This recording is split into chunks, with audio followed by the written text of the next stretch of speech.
Welcome to I dream. ప్రస్తుత కాలంలో నగరాలలో కార్పొరేట్ కంపెనీలు పెరగడంతో డే అండ్ నైట్ పనిచేసే వారి సంఖ్య కూడా పెరిగింది. ఇతర ఉద్యోగులతో పోల్చినప్పుడు రాత్రిపూట విధులు నిర్వహించే ఉద్యోగులు త్వరగా అలసిపోతారు. పగటిపూట పనిచేసే ఉద్యోగులతో పోల్చితే నైట్ షిఫ్ట్ ఉద్యోగులకు పలు అనారోగ్య సమస్యలు వచ్చే ప్రమాదం ఉందని పలు పరిశోధనల్లో తేలింది. కాపురాలు కూడా కూలే ప్రమాదం ఉందని పలు పరిశోధనలు హెచ్చరిస్తున్నాయి. నైట్ షిఫ్ట్ ఉద్యోగుల ప్రధాన సమస్య నిద్రలేమి. నైట్ డ్యూటీ చేసి వచ్చాక పడుకుందామంటే నిద్ర పట్టదు. ఒకవేళ పట్టినా వెంటనే మెలకువ వస్తుంది. 4 గంటలైనా హాయిగా నిద్రపోలేకపోవటం వల్ల కార్యాలయంలో నిద్రపోవటం, పనితీరు మందగించడం వంటి సమస్యలు వస్తాయి.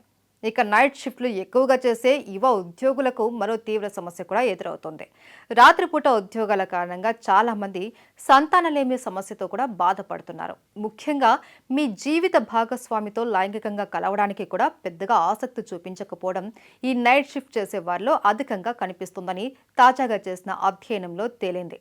ఇక రాత్రిపూట మేల్కొని పనిచేయడం వల్ల న్యాచురల్ స్లీప్ సైకిల్ దెబ్బతింటుంది. దీనివల్ల నిద్రలేమి, అలసట మరియు ఏకాగ్రత లోపం వంటి సమస్యలు వస్తాయి. నైట్ షిఫ్ట్ వల్ల మధుమేహం, గుండె జబ్బులు ఈ మధ్య కాలంలో ఎక్కువగా అవుతున్నాయి.